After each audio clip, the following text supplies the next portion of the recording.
Adcock. She's a successful businesswoman, entrepreneur, socialite, and also actress, radio presenter, and voice-over artist. Looking forward to that. You can watch that Thursday evening at 8 o'clock, only on Your Voice RSA Facebook. Being an only child, you just get on with it. You just get on with everything, and there's no competition really for you. You just do whatever you want to do, and if there's a school play, and I put up my hand for it. I absolutely just loved. I just loved everything about the entertainment side of things, and performing and being on stage. Trust me, every time I get on stage, I'm so nervous I want to die, that even Henry says to me, "Why do you do it?" And I don't know. It's like this time, I don't know. But I just got to do it again. And I'm so nervous, and you know, you get on stage and you're so nervous, you're shaking so badly, and you don't even know your own name. You know how bad that is. But then you do it again. It's like, but I want to do it again. Like, I hate it, but I want to do it again. But I love it. I want to do it again. Not necessarily, you know, I'm on stage, look at me, look at me. I just like the thrill. They always say preparation is key. So it's like, what do they say? They say if you can't go a day without thinking about it, you must do it. There's so many times I'd have to go to places alone, and I'll really dread it. I'll think, oh, I don't want to go alone. Oh, there are people a room full of people, and I have to do this alone.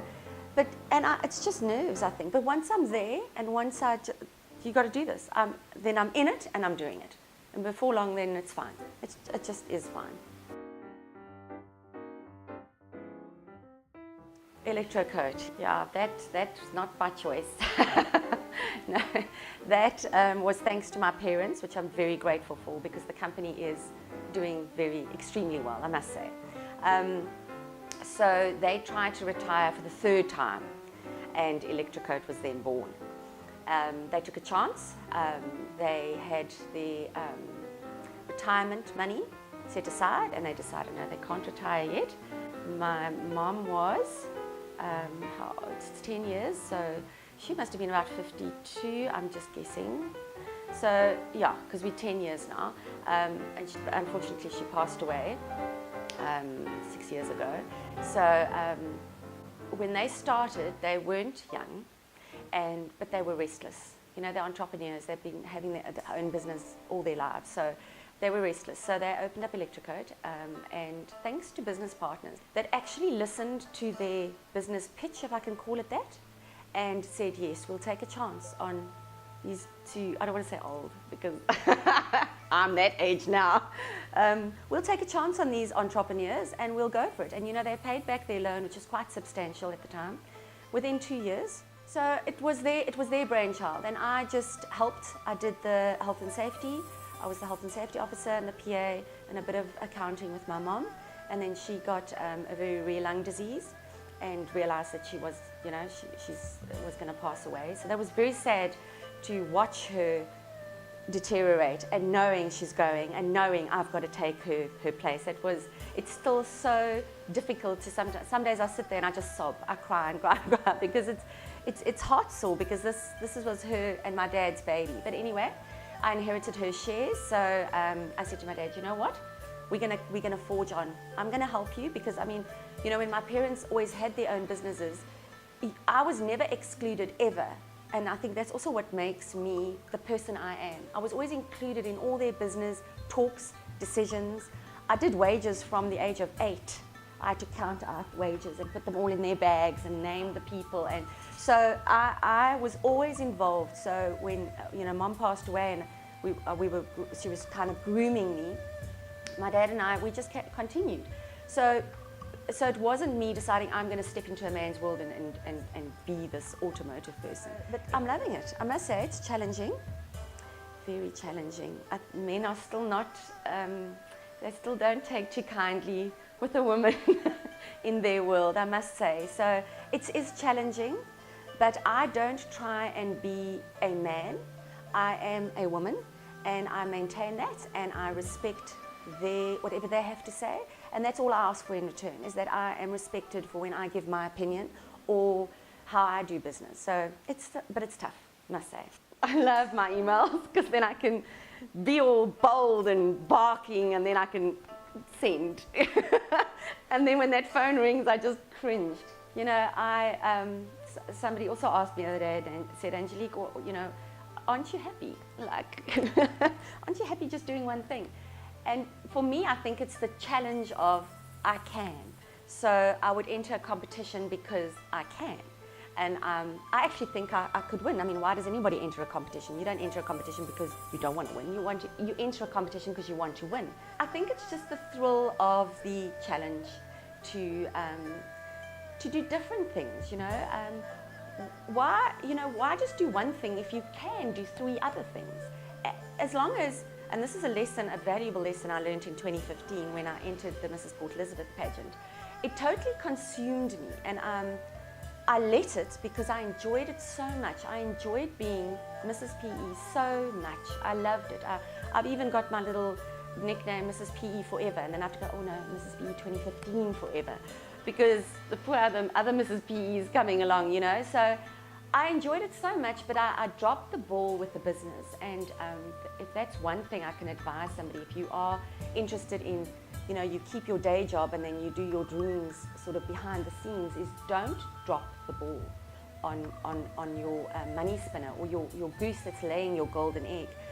Definitely nurture that one and pay attention to that one all the time. So it was a blessing in disguise when I entered the pageant and thought I could just immerse myself as Mrs. PE. I dropped the ball, but it took me a year to turn the company around and get it back on its feet. We also went through a bit of an economic crisis, so that didn't help. So I think I just enjoy the challenge of I can, but I've learned now to pay attention to what matters, and then just enjoy the on the side. So I got a business coach, Graham Reed, and I also got another coach from Ireland, Kerry. Kerry was instrumental in saying to me, because now my business coach, Graham, was like, oh, business, and I was going, but I want to do fun things, I want to do that, I want to do. He's going, no, you must focus. And then Kerry came along and said, you know, Angelique, you can do your bulk of your focus on your work and then have your, let's say, 40% of your enjoyment time. And then it'll make your, because I was moaning that I have to be in a job and I don't like it, but it pays the bills, and I think everybody can actually relate to that. So what do you do then to remain sane while you're doing your 60%? You know that later on you can do your 40% of your fun. So I must say, having both those coaches was absolutely fantastic, because I learned so much about keeping the eye on the business, and then I also learned that I can do what makes me happy as well on the side. So I see myself as somebody that I like to be somebody that can inspire other people, that is confident enough. Yes, I am 46 years old, and maybe I shouldn't be modeling and acting now at this late stage of my life, but you know what, I still believe in my dreams, and to marry all those things together is just as simple as believing in yourself, I think. And I don't necessarily have a massive support structure. I have, look, my mom was my biggest fan, and she's now no longer here. My dad is very much still in the business side of things. He says I do too much, so he doesn't even know what I do anymore. And of course, my fiance, he's very much in the background saying to me, Angelique, you need to slow down, and you're doing too much. And I just go, no. So I think, coming back to your question, is you just have to believe in yourself, and I market myself in such a way that I would like to inspire and motivate wherever I go. It was a slogan when I started the Mrs. PE, and then I realized that is what I am. I'm a fire starter, and not only for myself, because I don't always finish things, but for other people, you know. So I would say just if you believe in yourself and you have your own brand of who you are, you can then you promote yourself how you want to. Not everybody's going to have your back. There's always going to be those haters. I can't actually be bothered about them, to be very honest. If I had, at one stage, I went through a divorce, and obviously the clear haters came out. And it concerned me that they no longer liked me because of what happened.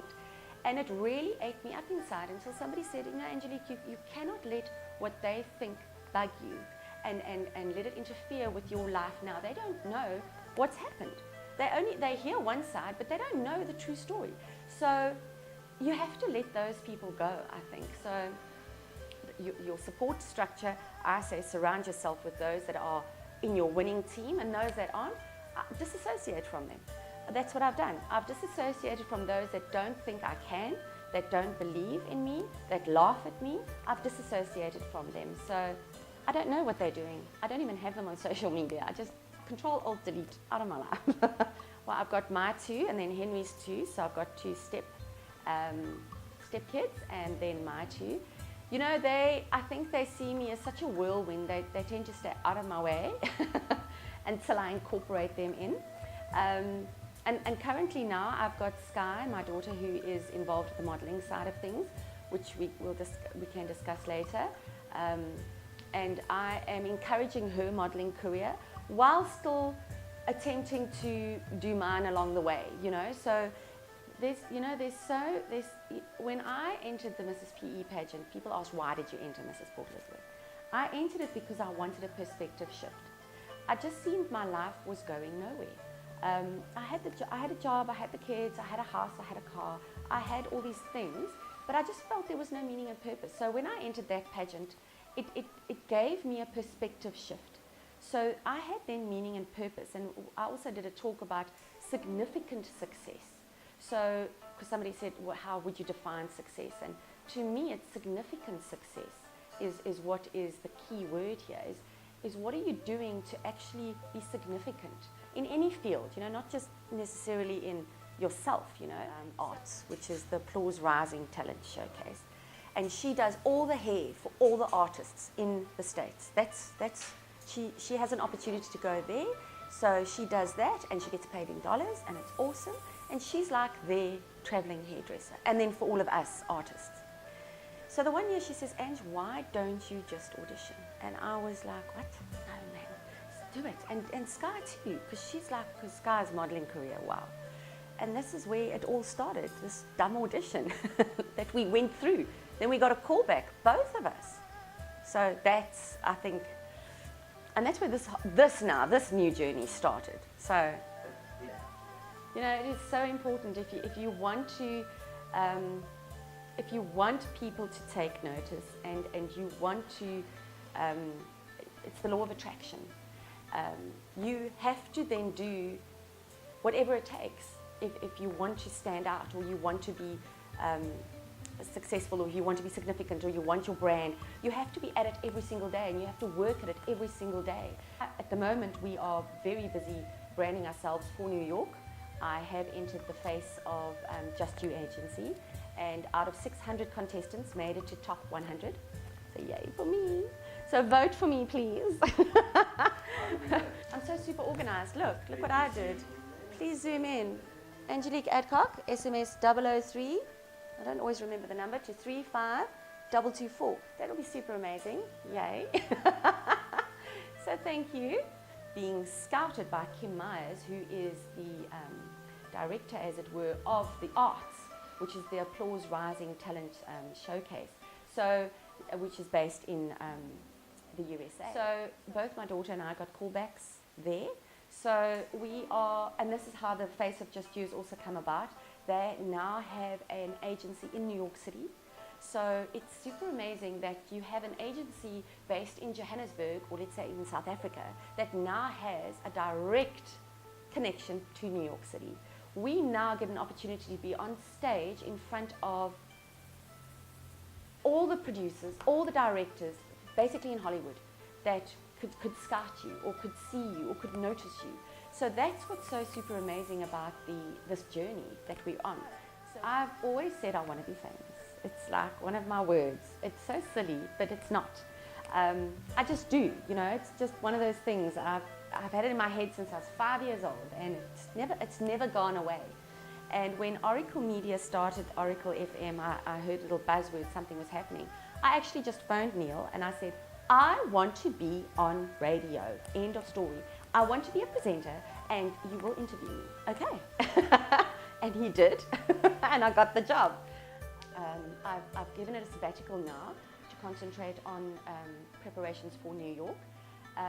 But it was so much fun, and interview business people, and we would just talk business and how they got a start in life, how they keep going, how they define success, how they keep motivated. Basically what you're doing to me now, I did to people. And I'd wonder why they're so nervous. Now I know why. So it was a lot of fun, and I got to meet a lot of interesting people. I'll be back. I got an email that was very exciting. I've been nominated for the Businesswomen Association, I think it's the Regional Businesswomen Awards. So, and I know a little bit about it because I interviewed the winners for Oracle FM. So what it is there's different categories of business women. So you've got emerging entrepreneur, emerging entrepreneur, and I think you've got corporate entrepreneur, you've got government, and there's also non-profit, a social entrepreneur. So you've got these different categories. I think there's 6 in total, and you get nominated by other business women. So it's quite a prestigious sort of nomination. So I'm very thank you to the person that nominated me. I was told, because in 2016 I think someone wanted to nominate me, and I said, don't you dare. And I was told, don't ever do that again, because it's quite an accolade to be even just nominated. So Michelle Brown will be listening. I've accepted the nomination, and I'm quite thrilled for this journey now. So it's a new one. How do you inspire someone? You tell them what you're doing, and they have to relate to you. So I always try and say, I'm normal. I'm not. I had my hair done specially for it. I don't wake up like this. It's not like I wake up like this. I don't. I wake up like a hag, and I'm irritable in the mornings, and I am very normal. It's just I like to be organized, and I like to look good always, but it's not always possible. But what I'm saying is, I think the way I can inspire people is by letting them know I'm normal and I'm ordinary, and I have my bad hair days, I have my bad moods, and if people can connect with that and then still see that she entered she entered Mrs. PE, and she was nominated for the Businesswoman. If that could just inspire somebody to say, I can. I'm so happy. It'll be like, that would make my heart just jump with joy. To let another woman know that she can. She can be, if she's wanting to be a model and at 46 decides, hey, I'm still not looking that bad. And you know, there is Photoshop, people, so that helps. Why not? Go for it. And I'm not my perfect weight. And it's not going to happen, because something happened in my 40s that just making it so much more difficult. But you know what? I'm learning to accept myself and just go with it, you know. So I think if you think you can, that's 50% there. Then do it. Why not? You know, it's so difficult because young people just don't listen. They just don't. So I don't. No, you know, it's so difficult because young people, they really don't listen. I mean, I know I was given advice when I was young, and I didn't listen. But if I had to give advice, I would say if it's a passion and you really want to do something, do it. I would also say make use of there's opportunities everywhere. Make use of them. Make use of our connectedness. Make use of people wanting to offer advice. So if you're interested in the media field, go to media people that are successful. If you're interested in a business field, go to those people that are, nobody is going to say no, and if they do, then you don't want their advice anyway. You don't want to deal with those people. That's all. They just are happy that you're caring and you love them. I tell you that keeps you going. That keeps you going. So when you go home and sob yourself to sleep, or you feel so sorry for the whole world, just knowing that they are just happy that you care is magnificent. It's life-changing, really.